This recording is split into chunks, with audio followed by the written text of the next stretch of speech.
सोनम के घर फूलमती नाम की एक नौकरानी काम करती थी। उसके नैन नक्श बहुत सुंदर थे, बस रंग से वो काली थी।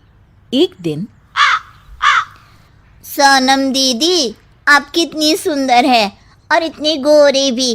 काश मैं आपके जैसी गोरी होती। अरे लेकिन देख ना कितनी मोटी हूं मैं। मुझे तो पड़ोस की रानी अच्छी लगती है। देखने में गोरी, नैन नक्श अच्छे और दुबली भी कितनी सुंदर लगती है। फूलमती के मन में सोनम की बात घर कर जाती है। वो सोचती है कि उसे नहीं पता था कि सोनम को भी अपने से शिकायत होगी।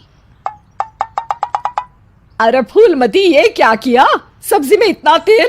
वैसे भी मैं इतनी मोटी हूँ, ये खाना खाकर तो कभी जिंदगी में पतली नहीं हो पाऊंगी। अरे दीदी, मैं तो आपकी जैसी होती तो कोई शिकायत ही ना थी। गोरी गोरी। अरे गोरी ही तो हूँ। खुद को तो देख, तेरे नैन नक्श, तेरा पतला शरीर। फूलमती, कोई भी खुश नहीं है इस दुनिया में अपने रंग रूप को लेकर। किसी का कुछ न कुछ छूटा ही हुआ है। हाँ दीदी, लेकिन काली तो काली ही होती है ना। अरे शायद तू नहीं समझेगी। काश मैं भी रानी की तरह होती। अच्छा चल, आज रानी खाने पर आ रही है तो कुछ अच्छा बना लेना। तभी वहां रानी आ जाती है। रानी दुबली पतली गोरे रंग की महिला होती है। दोनों सहेलियां बैठकर गप्पे मार रही होती है कि वहां फूलमती खाना लेकर आती है। अरे रानी दीदी, आप कितनी सुंदर है। काश मैं आप ही की तरह होती तो कितना अच्छा होता। शुक्रिया फूलमती, लेकिन तुम्हारे नैन नक्श तो बड़े ही तीखे हैं। हाँ दीदी, लेकिन हूँ तो काली ही ना। वैसे तो मैं भी वो सामने वाली वंदना को देखकर सोचती हूँ कि काश मैं उसके जैसी होती। हैं दीदी, आप भी अपने से खुश नहीं? ना ना, मैं तो बहुत खुश हूँ। बस जरा लंबाई, काश मेरी लंबाई वंदना जैसी होती तो कमाल हो जाता। फूलमती उन लोगों को खाना देकर वहां से चली जाती है।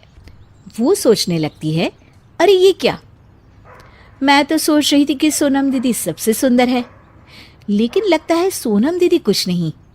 अब तो मुझे वंदना से मिलना पड़ेगा। देखो तो सही कि वो क्या चीज़ है। एक दिन मौका देखकर फूलमती वंदना के घर जाती है और उसके दरवाजे की बेल बजाती है। हाँ बोलो, क्या काम है? मैं ना एक काम वाली हूँ और घरों में काम करती हूँ। क्या आपको किसी नौकरानी की ज़रूरत है? हाँ हाँ, ज़रूरत तो है, लेकिन सिर्फ झाड़ू के लिए। वो क्या है कि पोछा मैं खुद लगाती हूँ, जिससे मेरी फिगर मेंटेन रहती है। दीदी, एक बात बोलूं, आप कितनी परफेक्ट हैं। मतलब आप में तो कोई कमी ही नहीं है। सुंदर शरीर, लंबी हाइट, गोरा रंग। काश ना दीदी मैं आपके जैसी होती। शुक्रिया, लेकिन मैं भी परफेक्ट नहीं हूँ। ओह, ये क्या दीदी, आप क्या बोल रही हैं? ऊपर वाले ने तो आप में कोई कमी रखी ही नहीं है। अरे तू उस दीपिका को जानती हो ना? कैसी बात कर रही हो दीदी? वो कहानी हर घर की हीरोइन ना? हाँ हाँ वही।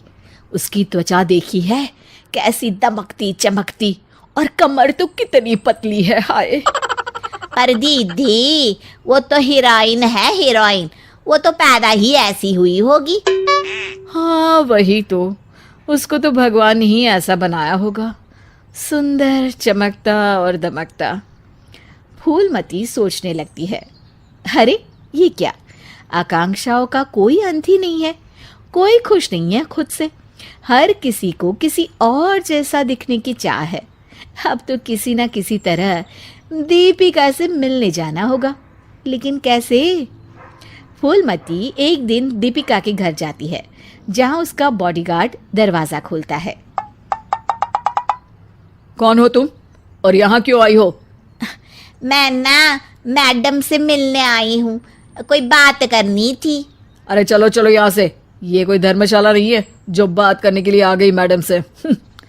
तभी वहां दीपिका आ जाती है। अरे भैया आने दो, फैन होगी मेरी। फूलमती दीपिका के पीछे पीछे उसके घर के अंदर चली जाती है। मैडम, आप तो इतनी सुंदर हो जैसे कि कोई गुड़िया। हाय हाय, त्वचा तो ऐसी जैसे कि मोम। मैडम, काश मैं आपकी जैसी होती। अरे मैं काफ़ी परेशान हूँ अपने रंग रूप को लेकर। एक ही जिंदगी और उसमें भी भगवान ने मुझे ऐसा बना दिया। दीपिका को फूलमती की बात परेशान कर। मैं धूप, पानी, हवा, धूल से दूर रहती हूँ, नहीं तो दाने निकल आते हैं। ना जी ना मैडम, मैं तो सारा दिन घूमू हूँ। बारिश में भीगना तो मुझे बहुत ही अच्छा लगे है। अरे महंगी महंगी क्रीम पाउडर जिस दिन मैं लगाना छोड़ दूँ ना, तो देखो कैसी बुढ़िया सी शक्ल हो जाएगी मेरी। अरे मेरे ये सुंदर होठ, ये तो मैंने सर्जरी से करवाए हैं, जिसका मुझे बहुत ज़्यादा ख्याल रखना पड़ता है। दीपिका की बात सुनकर फूलमती वहाँ से निकल जाती है, वापस आती है सोनम के पास और काम करने लगती है। अरे फूलमती, क्या हुआ? आज बड़ी खुश लग रही है। हमेशा तो परेशान सी रहती थी, अब किसके जैसा लगने की चाह है? किसी की तरह नहीं दीदी, भगवान ने तो मुझे बहुत ही अच्छा बनाया है। मेरे जैसे नैन, नक्श और काया हर किसी को नहीं मिलती। मुझे ना तो कोई महंगी क्रीम लगानी पड़ती है और ना ही खाने पीने में कोई परहेज करना पड़ता है। मौसम कोई भी हो, मैं तो पूरे मजे लेती हूँ। ना धूल से प्रॉब्लम और ना ही डॉक्टर के चक्कर। तो दीदी, मैं तो अब खुशी रहूंगी ना।